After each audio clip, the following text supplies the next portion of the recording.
Assalamualaikum warahmatullahi wabarakatuh.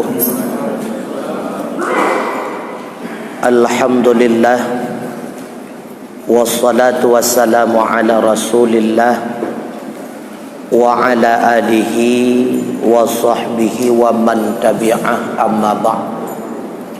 Hadirin wal hadirah, sidang jamaah maghrib yang dirahmati oleh Allah subhanahu wa ta'ala, mari kita lanjutkan kajian kita malam ini berkaitan dengan qidam dan Bismillahirrahmanirrahim.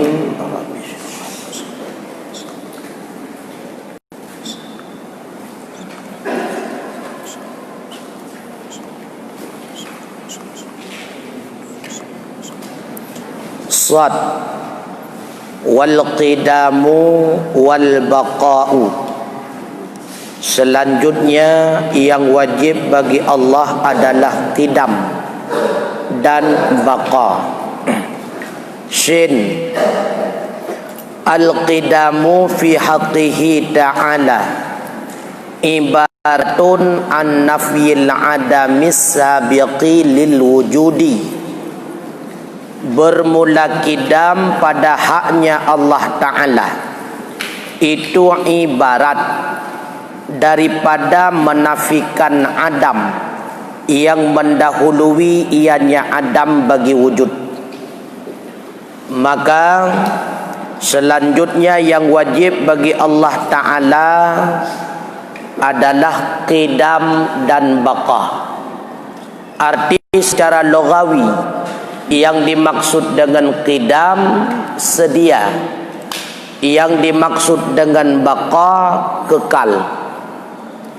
Sedangkan secara istilahi yang dimaksud dengan qidam ada tiga maksud walaupun memiliki makna yang sama. Definisi yang pertama daripada qidam ibaratun an nafyil adamis sabiqi lil wujudi. Ibarat daripada menafikan Adam yang mendahului ianya Adam bagi wujud.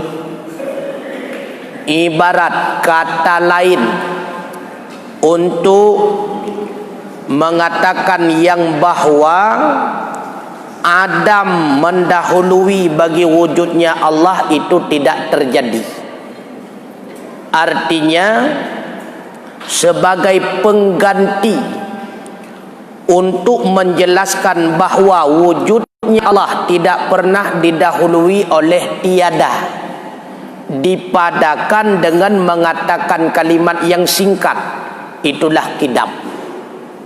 Maka ahwatetakeun wajib qidam ba Allah nyobek sampai terpaham yang bahawa lafaz qidam itu wajib bagi Allah kon. Apakah lafaz qidam itu berdiri pada zat? Juga bukan.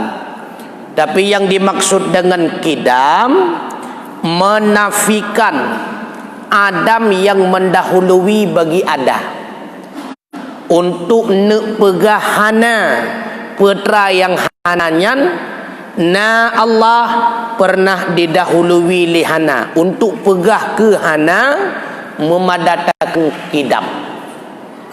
Wa in syi'ta, dan jika engkau kehendaki, qulta, niscaya engkau katakan, aw an nafyil awaliyati lil wujudi, aw an nafyi iftitahil wujudi kulluha bimakna wahidin.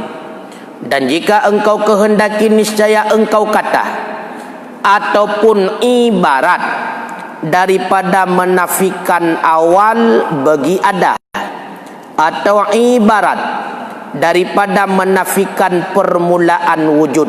Bermula tiap-tiapnya maksud itu dengan makna yang satu.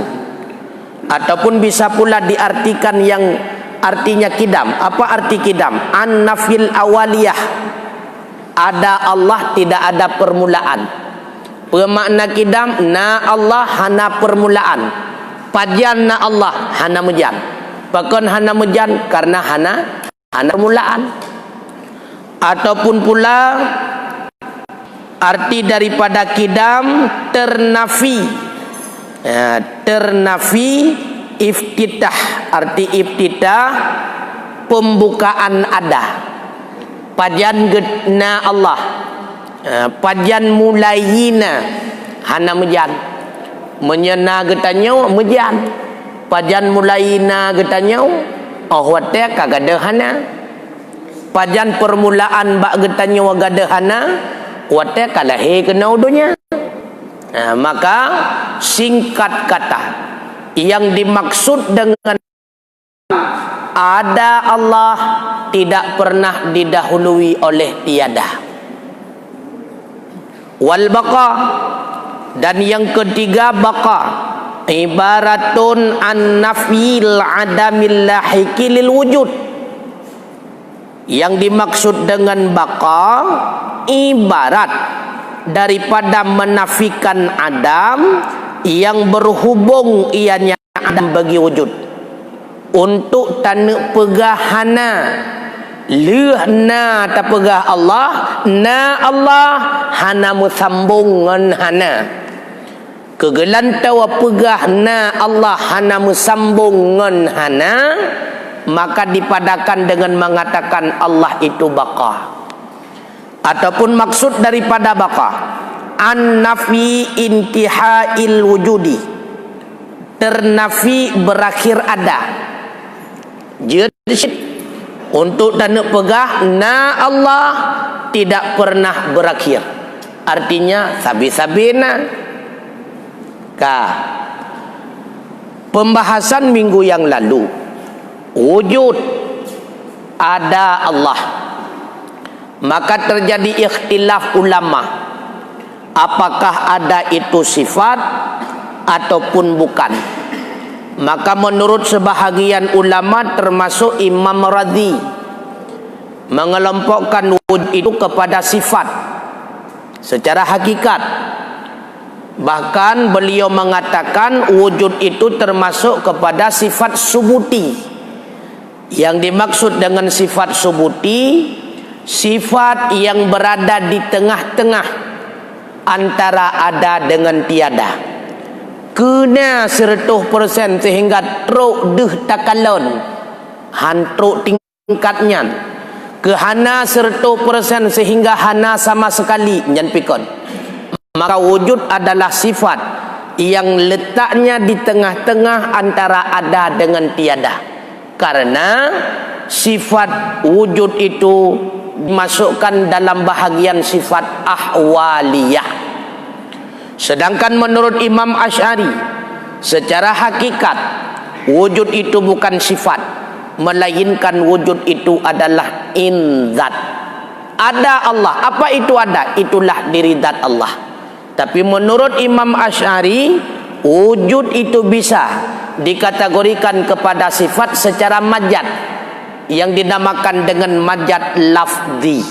Sebagaimana bisa dikatakan Allahu alimun, maka bisa pula dikatakan Allahu maujudun. Alimun itu bukan sifat pada hakikat, tapi bisa dikelompokkan kepada bahagian sifat. Padahal dia itu amrun i'tibari. Begitu pula maujudun, sekalipun hakikatnya bukan sifat, maka dia pula bisa dikelompokkan kepada sifat. Menurut kebanyakan ittifaq ulama, sepakat seluruh ulama, hana wajib bagi kita tayakini wujud itu sifat ataupun zat, hana wajib. Yang wajib ke kita tayakini bahwa Allah itu ada. Titik. Ketika Allah mengatakan dirinya ada, apa buktinya? Allah berfirman, Allahul ladzi khalaqas samawati wal arda wa ma bainahuma. Secara singkat maksudnya Allah lah yang menciptakan 7 lapis langit dan 7 lapis bumi beserta isi di dalam keduanya. Tidak mungkin sesuatu yang tidak ada mampu menciptakan sesuatu yang belum pernah ada. Sesuatu yang belum pernah ada kemudian diadakan tentunya oleh zat yang dasarnya memang telah ada. Maka ayat tersebut menunjuki bahwa Allah benar-benar ada. Akan tetapi ketika Allah menyebutkan dirinya benar-benar ada, Allah itu ada. Namun timbul pertanyaan, adanya Allah apakah pernah didahului oleh tiada? Dan adanya Allah apakah pernah berakhir dengan tiada? Ketika kita meyakini Allah ada, hanya sebatas menafikan bahwa Allah bukan tidak ada. Ketika kita katakan Allah ada, hanya sebatas menafikan, menolak apabila ada yang mengatakan Allah tidak ada. Tetapi ketika kita mengatakan Allah ada, tidak terpaham daripada bahasa tersebut bahwa adanya Allah dari pertama memang telah ada, dan adanya Allah senantiasa akan ada. Tidak terpaham kepada maksud tersebut. Oleh karenanya Allah memberikan rincian kembali kepada kita bagaimana adanya Allah. Allah berfirman, huwal awwalu wal akhiru. Allah itu maha awal, Allah itu maha akhir. Bagaimana yang dimaksud dengan Allahu awwalu, artinya Allah yang paling awal, tidak ada yang mengawalinya. Wal akhiru, Allah yang paling akhir dan tidak pernah ada yang mengakhirinya.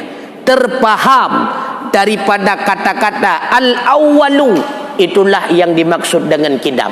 Ada, tidak ada yang mendahuluinya oleh tiada, itulah maksudnya kidam. Ada, tidak pernah berakhir dengan tiada, itulah maksudnya baqa. Maka ketika kita katakan Allah itu kidam, sama seperti kita katakan Allah itu huwal awwalu, dia nyalah yang paling awal, hantam pernah idahului li awal yang lain. Ketika kita katakan Allah itu baqa, sama seperti kita katakan Allah itu wal akhiru, dia nyalah yang terakhir, tidak ada yang pernah mengakhirinya. Kemudian ketika berbicara sesuatu yang ada itu apakah ada daripada permulaan ataupun tidak, ataupun kemudian baru ada, ataukah ada selama-lamanya ataupun berakhir. Maka dalam kategori tersebut terbagi kepada 4 pembahagian. Lah masalahnya, yang pertama, sesuatu yang ada dari pertama memang telah ada dan ada pada pertengahan dan senantiasa ada, tidak pernah berakhir ujungnya dengan tiada. Itulah adanya Allah. Ada zat Allah, ada sifat Allah, ada pada permulaan, ada pada pertengahan, dan senantiasa selalu ada, tidak pernah berakhir tiada. Itu ada Allah. Yang kedua, tidak ada pada permulaan, kemudian baru ada, makanya ada pada pertengahan dan pernah berakhir dengan tiada. Itulah ada makhluk. Yang ketiga, tidak ada pada permulaan, yang ada kemudian yaitu ada pada pertengahan, dan kemudian senantiasa ada, tidak pernah berakhir dengan tiada karena diadakan oleh Allah. Itulah ada aras, ada kursi, ada syurga, dan ada neraka. Pun hana kedudo baruna ketika kan punali Allah, dan Allah pekekai maka sabi-sabina. Yang keempat, tidak ada pada permulaan, tidak ada pada pertengahan, dan tidak akan pernah ada selama-lamanya. Itulah perkara mustahil. Maka setiap yang kidam pasti baqa, setiap yang baqa pasti kidam. Kalau setiap kidam pasti baqa, Allah itu wajib kidam, maka wajib dengan sendirinya Allah baqa. Setiap yang baqa mesti kidam. Syurga bukan baqa, tetapi syurga itu abqa, dibaqakan oleh Allah Ta'ala. Bukan kekal dengan sendirinya, bukan kekal secara hakikat, tetapi kekal dengan sebab. Itulah dikekalkan oleh Allah Ta'ala. Maka karena syurga neraka bukan baqa tapi abqa, makanya syurga neraka bukan kidam. Mufhum nunggu? Mufhum. Ya, makanya menyenayang tanyang bagi tanyang. Na ancu syurga neraka, menyaga pancu oleh Allah ancu. Man karena Allah kalih ge menjanji han ge pancu, maka maka kekal syurga neraka bukan kekal secara hakikat, tetapi dikekalkan oleh Allah Ta'ala, itulah yang dimaksud dengan baqa aridi, kekal dengan sebab iradah daripada Allah Ta'ala. Sama seperti bandingan, semua makhluk itu mungkin. Arti mungkin, semua makhluk itu boleh ada, boleh tidak ada. Semua yang namanya makhluk, semua. Dah makhluk yang kon khalik mandu makhluk selain Allah, itu namanya makhluk. Itu mungkin, boleh ada, boleh tidak ada. Akan tetapi ada pula makhluk itu wajib ada, tetapi bukan wajib secara hakiki, dinamakan dengan wajib aridi. Wajib ada dengan sebab kehendak Allah dia ada, makanya wajib ada. Lagi contoh na kita nyawa-nyawa na kita nyawa wajib na tengku, pakan wajib na karena Allah kagi iradah kita nyawa benar. Menya Allah kagi iradah kita nyawa benar, maka wajib na. Menya tekadihana sama dengan Allah telah berbuat sebalik daripada kehendak. Bila itu berlaku pada Allah, maka tidak cocok dia itu jadi Tuhan. Karena apa kon?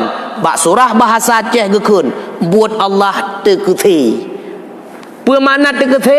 Roh mupubut, buat yang hana renca, nyan hana ba Allah.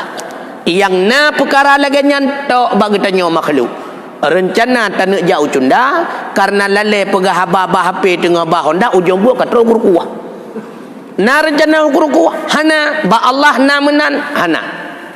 Maka menyetekedi na bahasa pakon na urun capi lale Allah Ta'ala tengah lale roh berat tarik sehingga cedera murtad nyo berdega-dega. Karenanya ketika menyebut hal yang demikian sama dengan menyebut suatu sifat yang tidak layak pada Allah Ta'ala, yakin yang demikian murtad. Nyo berdega-dega hanya main-main ni nak bak getanya yang nak tekesi ba Allah na. Yang kedua mustahil. Mustahil aridi, yang dasar mungkin, boleh ada, boleh tidak ada. Tetapi kena kaitan dengan sebab menurut ilmu Allah tidak boleh ada, makanya Allah berkehendak kepada tidak ada. Maka Allah mewujudkan dalam kejadian benar-benar sesuatu itu tidak pernah ada. Contoh, orang agam mengandung, menurut ilmu Allah tidak boleh laki-laki hamil, makanya Allah berkehendak tidak boleh. Lalu Allah wujudkan dalam kejadian, memang terjadi. Itu wajib. Wajib tidak terjadi, tidak wujud laki-laki mengandung. Kenapa? Karena itulah yang dikehendak oleh Allah. Itulah yang dimaksud dengan mustahil aridi. Karena terjadi mustahil ada sebab iradah Allah. Dan itu pula yang dimaksud dengan wajib aridi, adanya makhluk. Itu wajib yang telah dikehendak oleh Allah. Tapi wajib aridi, wajib ada atas dasar kehendak Allah, mesti ada. Itu hakikatnya tetap boleh ada, boleh tiada.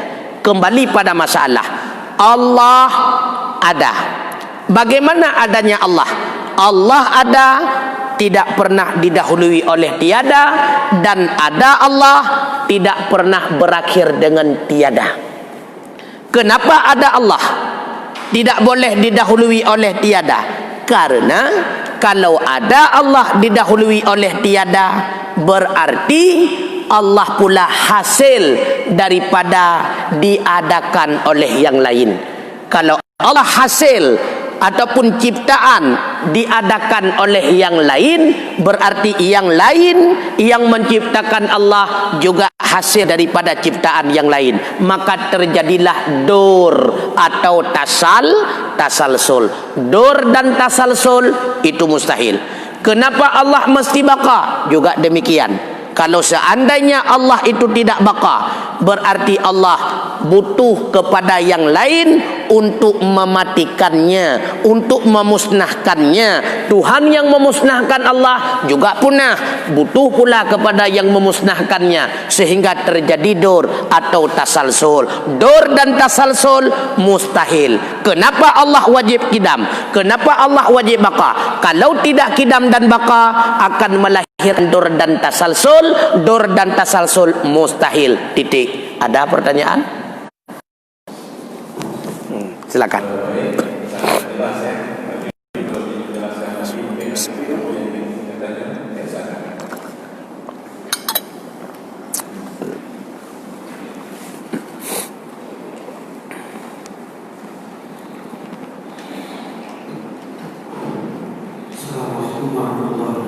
Waalaikumsalam warahmatullahi wabarakatuh. Allah dikatakan bahwa masih suatu kaum apabila dia melakukan doa musimnya. Ini saya tanyakan, bagaimana kaitannya dengan langkah rezeki bertemu maut? Terima kasih.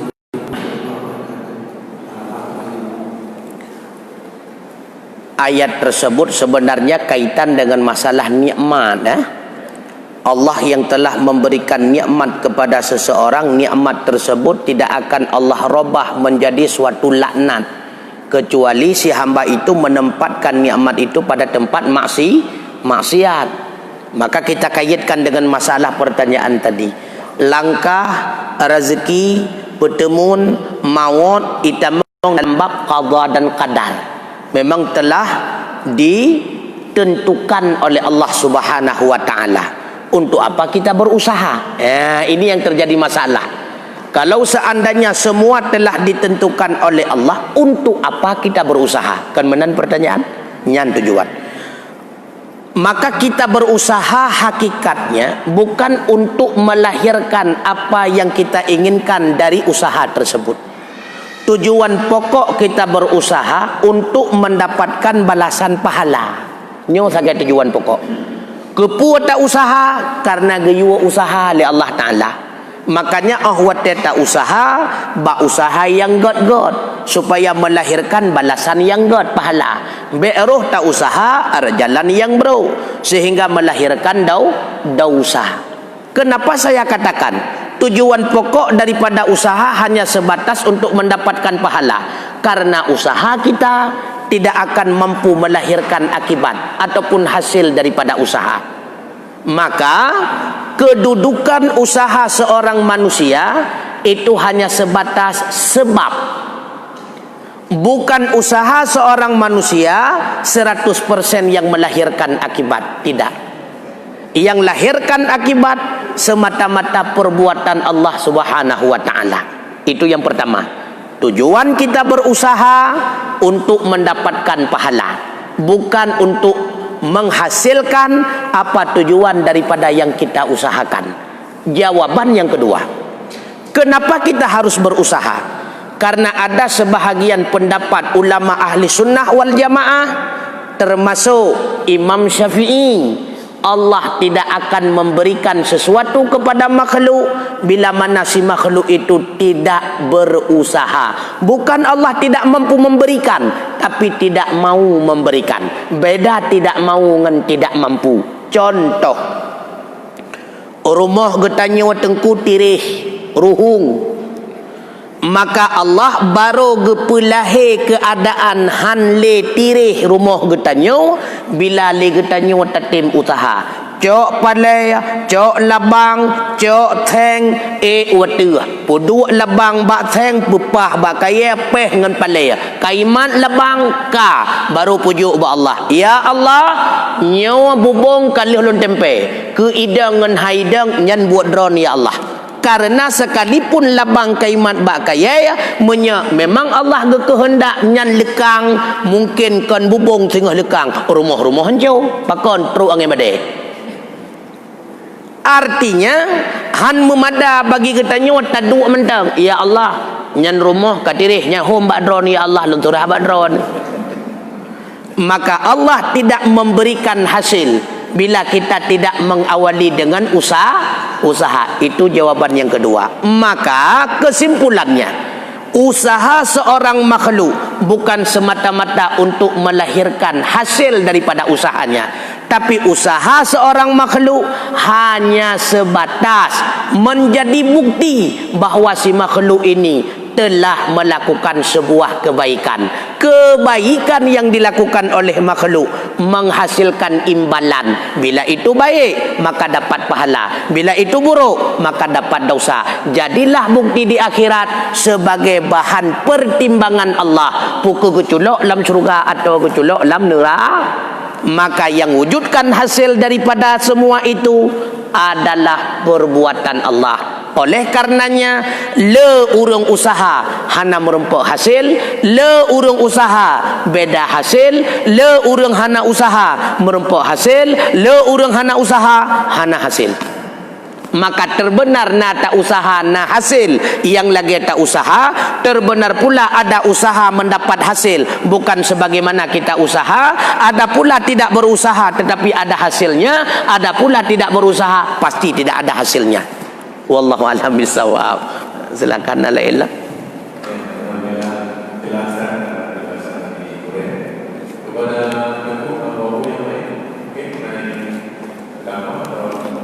Lain pertanyaan? Silakan. Nyot dengan pre-pre bebas.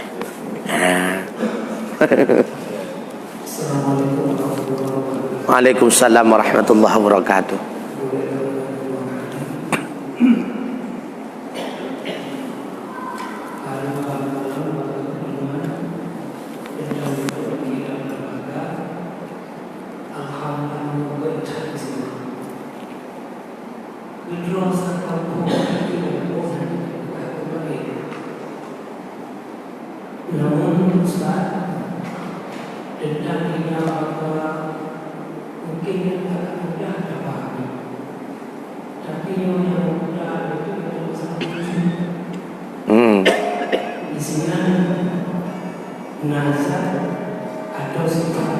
Ya.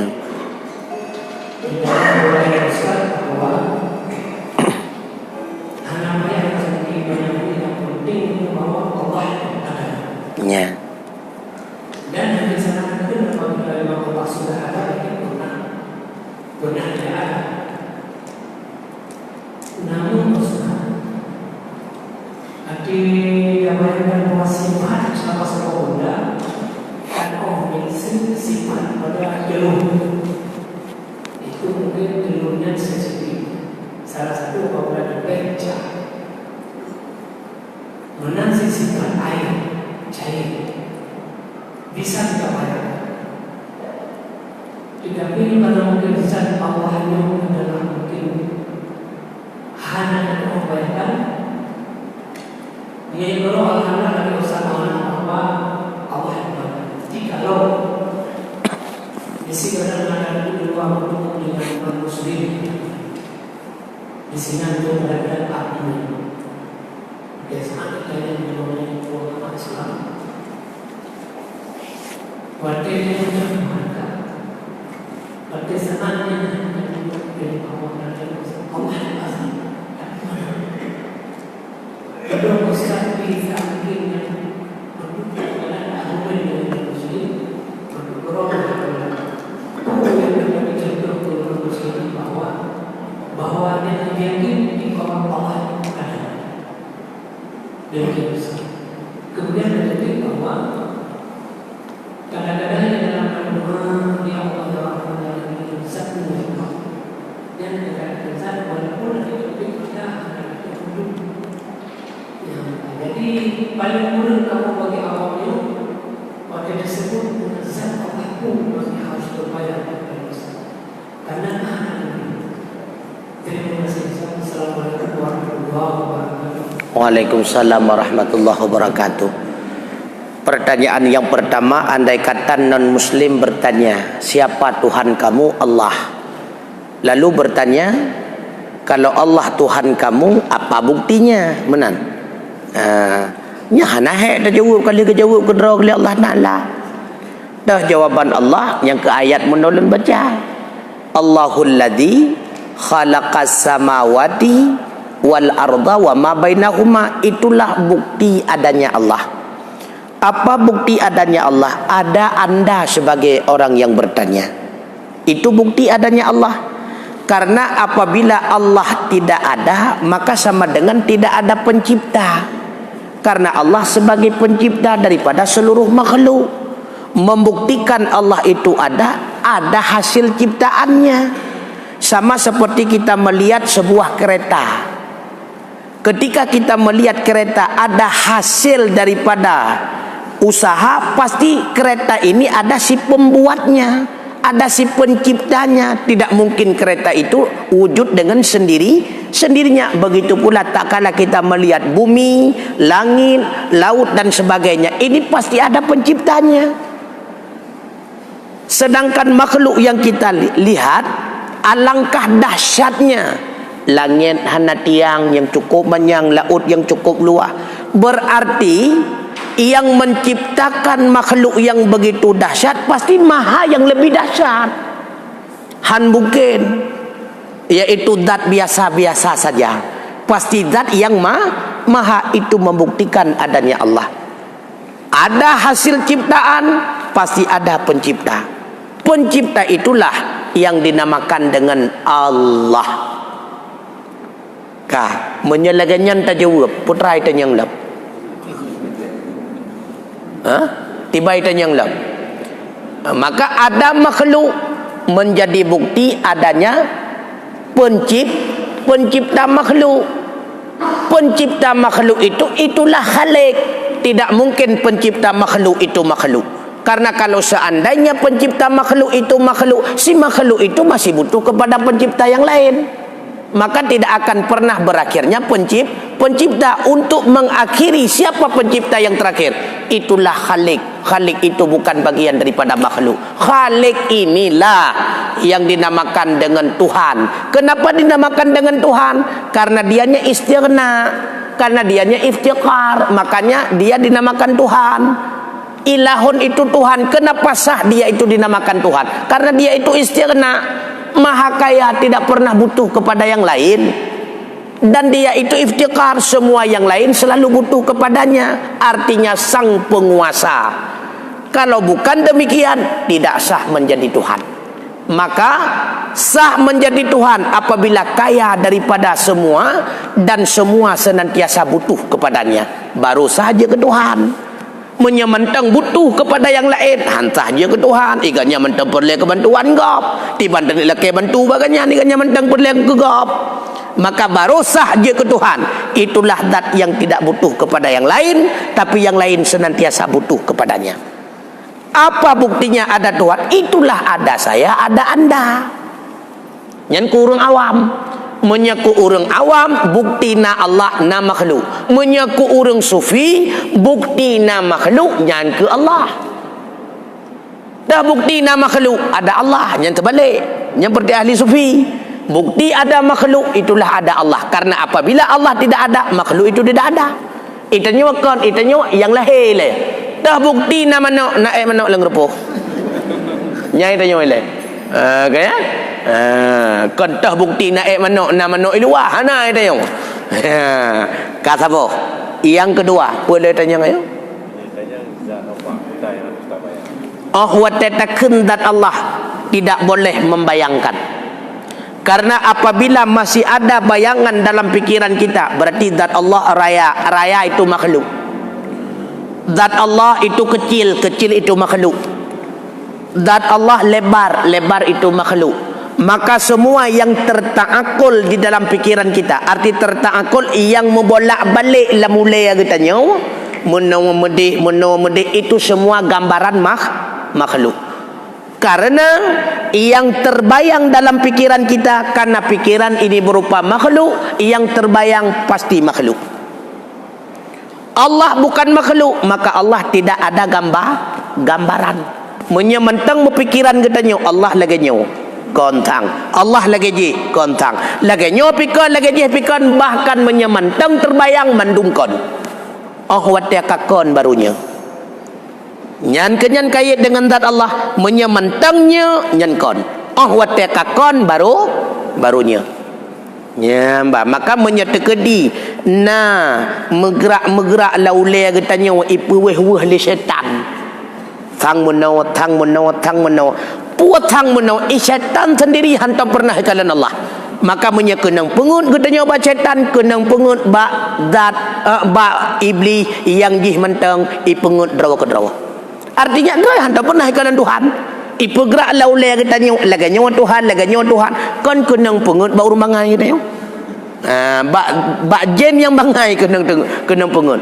Maka tidak ada yang pernah melihat Allah. Kenapa Allah tidak ada bentuk? Katimbul masalah lah. Kenapa Allah tidak ada bentuk? Karena bentuk itu makhluk. Bentuk itu sifat makhluk. Sifat makhluk pastinya berada pada zat yang namanya makhluk. Tidak mungkin sifat makhluk berada pada zat khalik, sifat khalik berada pada zat makhluk. Bentuk itu adalah sifat makhluk. Besar, kecil, lebar, 4 persegi, 3 persegi, itu semuanya semua sifat makhluk pada makhluk. Awal sifat makhluk, akhir sifat makhluk, panjang sifat makhluk, besar sifat makhluk, kecil sifat makhluk, baik sifat makhluk, buruk sifat makhluk. Maka Allah tidak baik dan tidak buruk. Ya betul-betul. Maka better kecoh ikun le urang yang kun nyop pemahaman Mu'tazilah. Ibi mufhum ke katanya Allah adalah zat yang maha baik, maha sempurna. Maka Allah tidak boleh disandarkan perbuatan buruk yang terjadi pada makhluk hasil daripada perbuatan Allah. Itu penghinaan bagi Allah. Nyan kena wanyan. Pastilah kanya ni kena hukum ini putus tak katanya. Menyata pegah buat buruk yang terjadi bak makhluk nyan buat Allah, berarti penghinaan bagi Allah karena Allah telah berbuat yang buruk. Tidak cocok. Berarti perbuatan buruk pada manusia itu hasil daripada perbuatan manusia itu sendiri. Sedangkan perbuatan baik pada manusia itulah perbuatan Allah Ta'ala. Pendapat dan pemahaman yang demikian sesat, menyesatkan. Yang benar, semua perbuatan pada manusia, apakah itu perbuatan baik ataupun perbuatan buruk, daripada Allah.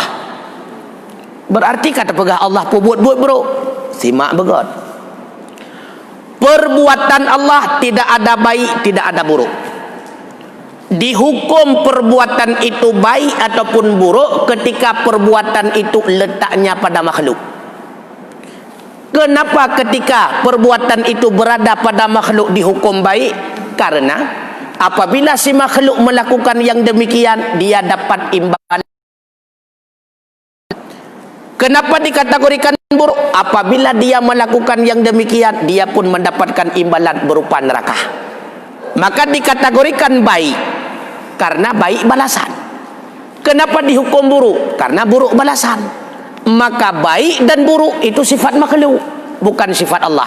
Maka perbuatan Allah tidak dikatakan baik, tidak dikatakan buruk. Karena baik dan buruk itu hukum. Sedangkan Allah hakim, zat yang memberikan hukum. Hakim mutlak, tidak pernah tersentuh dengan hukum. Biasalah anda buat Allah hana god hana buruk pakon. Ketika Allah gepu buat hana gecok manfaat daripada buat. Ketika Allah gepu buat tidak terbawa mudarat kepada buat Allah, kepada diri Allah. Maka buat Allah hana god hana buruk. Guh kun god oh wate buat nyan karena bak makhluk, karena ngenipu buat nyan merempak balasan yang god. Guh kun buruk karena mengkait ngan diri makhluk, ngenipu buat nyan merempak balasan yang buruk. Maka Allah yang wujudkan makhluk pada kebaikan itu taat. Allah yang mewujudkan makhluk berada dalam keburukan berupa maksiat. Kon pilihan katanya wadegu. Man Allah kagak buat bro, Allah hana gepu buat bro. Allah gepu buat jut ke bro ah wate kamu tangkut ngaurung. Maka ah wate ni pututat ubeo sagai kawin ku. Maka semua yang terjadi pada makhluk, apakah itu yang baik ataupun yang buruk, semata-mata datang daripada Allah Ta'ala, bukan hasil daripada usaha kita. Apakah Mu'tazilah bisa dikatakan kafir? Tidak. Cuma bisa dikatakan sesat menyesatkan. Kenapa sesat menyesatkan? Karena mereka beriktikad perbuatan yang buruk hasil usaha makhluk itu sendiri. Berarti si makhluk sudah punya kekuatan sama dengan kekuatan Allah, mampu mewujudkan sesuatu. Kenapa tidak kafir? Karena mereka masih meyakini kekuatan yang ada pada makhluk juga Allah yang memberikannya. Nyo penyebab hanya ke kafir. Tapi menyatakan diri ia dikut. Kekuatannya dengan sendirinya bak makhlukkan pemberian Allah, dengan kekuatan tersebut diusaha kafir tu lain. Dengar? Ya. Maka hanjit terbayang bagaimana bentuk Allah. Menyemantang terbayang, nyan mantang sesat.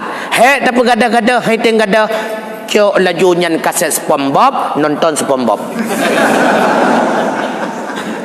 Nya hanya berkilir pesenang drong SpongeBob Tom and Jerry and nine mendak. Ana pu berkilir lah. Kalela. Kabe bah be otu. Coba. Kabe bah be otu teh.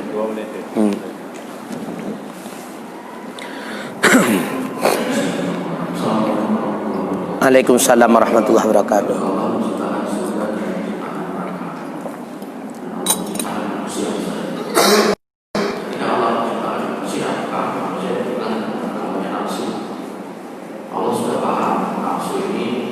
Sulit ditentukan kenapa Allah menciptakan manusia dan menciptakan nafsu diberikan kepada manusia, tidak diberikan kepada malaikat khusus.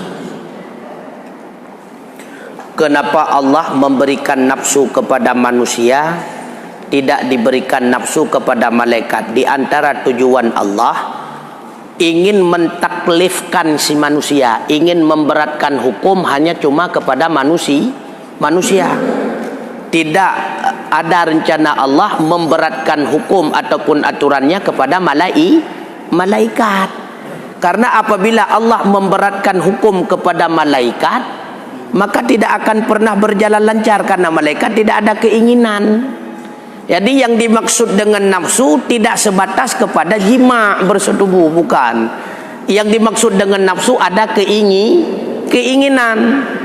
Orang miskin keinginan kaya, orang bodoh keinginan cerdas, itu nafsu namanya. Orang kotor keinginan bersih, itu nafsu.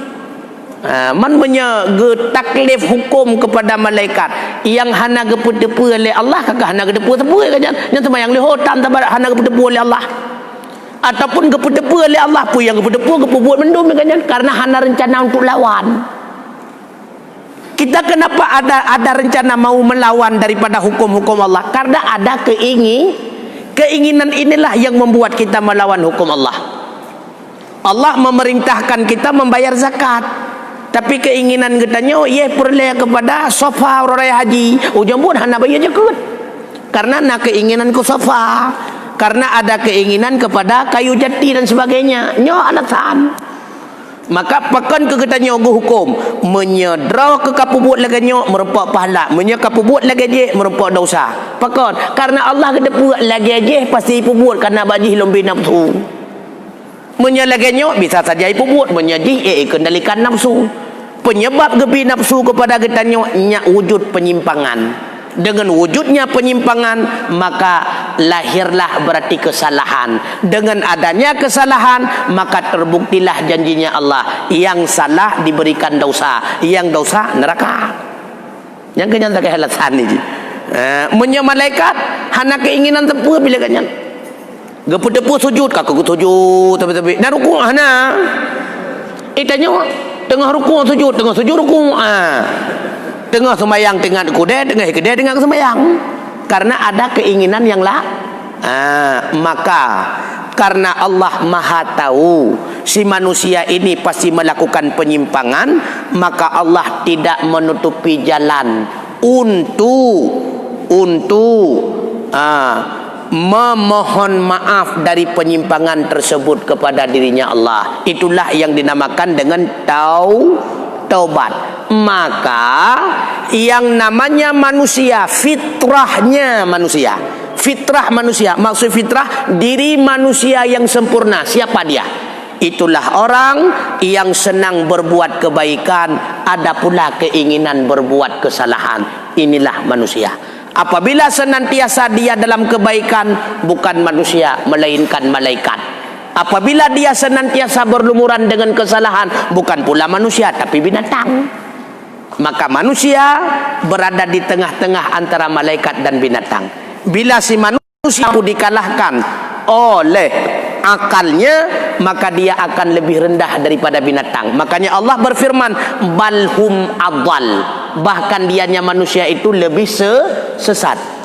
Dalam ayat, walaqad dara'na li jahannama katsiran minal jinni wal in lahum qulubun la yafqahuna biha wa lahum a'yunun la yubsiruna biha wa lahum adhanun la yasma'una biha ulaika kal an'am. Mereka itu seperti binatang, balhum adal, bahkan lebih sesat daripada binatang. Kenapa Allah mengatakan lebih sesat? Binatang wajar senantiasa salah karena tidak ada akal.